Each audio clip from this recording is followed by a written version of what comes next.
Hi, my name is Morgan Schneider, and I'm going to talk about the disappearance of bees.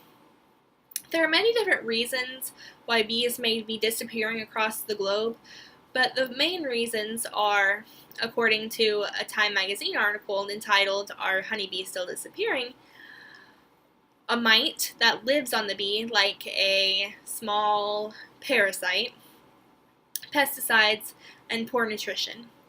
The main point here is pesticides. Pesticides are sprayed by farmers, gardeners, anyone with a yard, and they are meant to keep the bad bugs and insects away. But in turn, they are inadvertently keeping the good bugs and insects away, and the main one here being bees. Bees are important to plants because they pollinate, and pollination means to spread the seeds or any other means like that away from the plant so that they can reproduce and grow more of the same plant.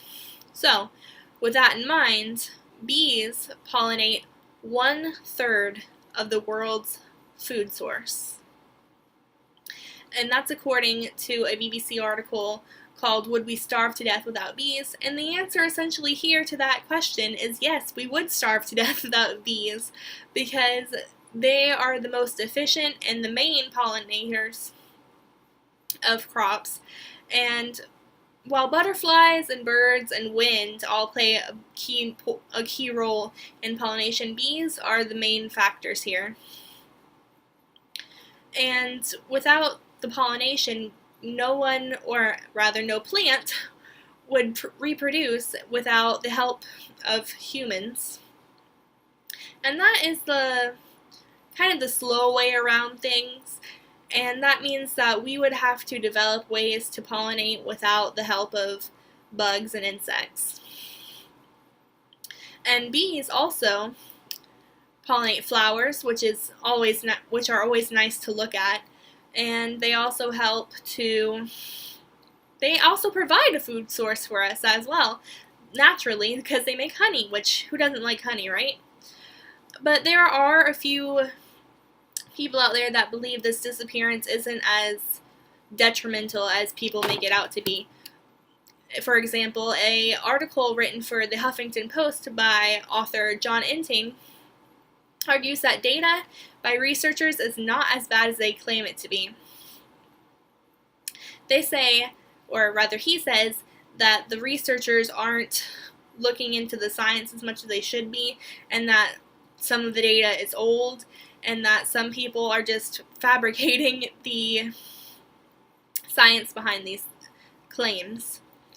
But there are other people, like Spencer Michaels, who wrote an article for PBS, that says this is very real and that this is happening across the globe, and that there are ways that people, like just any regular old person, and also beekeepers, can help to prevent this.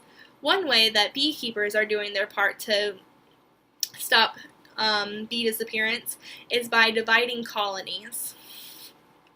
And this would mean taking one large colony and separating it into two, thereby increasing productivity and efficiency. So with smaller colonies raised by beekeepers, the bees can go out, pollinate, and do their thing. Then they can come back at the end of the day and just do their thing, do whatever bees do. And there are other ways that people can do this, or people can help to prevent this. They can buy organic, because organic foods are raised without pesticides or herbicides or anything like that. They're just raised out in the... Sorry about that. They're raised without any of these things. So thereby increasing a bee's probability for for pollinating more quickly and faster and getting food from place to place for everybody to eat and enjoy. So when you see things that are organic that aren't an arm and a leg to buy, think about bees and think about what they do for us, and think about how our earth would be without them. So Thank you for listening to my speech, and that's it. That's all I have to say.